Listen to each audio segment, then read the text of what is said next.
I started skateboarding when my parents bought me a skateboard for Christmas in 2004. After seeing him play around with it for a little bit, I got pretty jealous, and within a few weeks I was able to convince my parents to buy me a setup too. We were really dedicated. We'd spend hours skating up and down the sidewalks during the cold winter nights. This was in the East Coast, so it was actually cold. I'd say we progressed pretty evenly, but Greg was kind of older, had longer legs, so he was always just a little step ahead of me. It was the summer of 2006. Young Tristan and his family were on their annual vacation to Superior, Europe. Tristan's grandparents owned a vacation home in a minuscule town called Port Blanc, which translates to White Port for all you Americans, on the west coast of France. It was a sunny day, clear skies, and Tristan and his older brother, Gregory, were in the driveway skateboarding. At this point, I already knew how to do kickflips.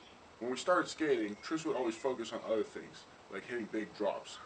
But our grandparents' driveway was flat, so I convinced Tris it'd be a good time to work on our flat ground trick. My grandparents had just gotten their entire driveway repaved, which was nice. Prior to that, it was always a little bit rough, and me and Greg would always have trouble finding a place to skate.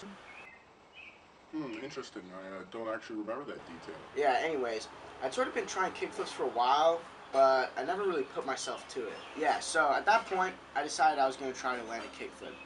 Kickflips are really huge in skateboarding because it's like the most basic complex trick.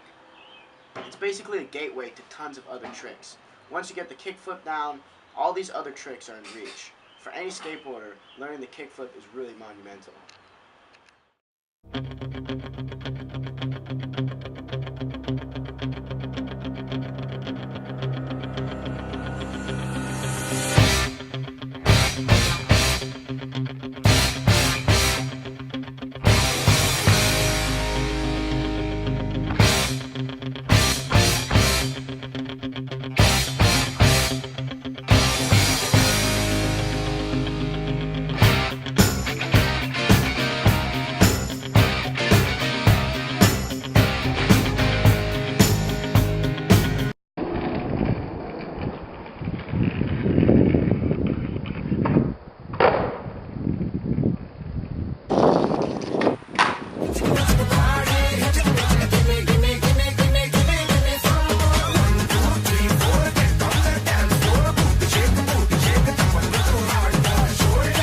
As a 9-year-old, successfully landing a kickflip taught me a lot about life.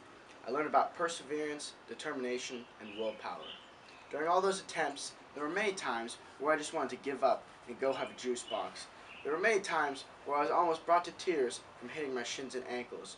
But no matter what came in my way, I persevered because I had promised myself that day that today was the day. And when I felt that moment of ecstasy after landing it, it became clear to me that perseverance, willpower, and determination bring you success. At the time, it was honestly one of the hardest things I'd worked for, and I think the experience was really valuable. Although many people see skateboarding as something dangerous or the skateboarding community as unsafe, skateboarders are honestly some of the most empathetic and supportive people I know. And I think skateboarding can teach very valuable lessons to people of any age and background.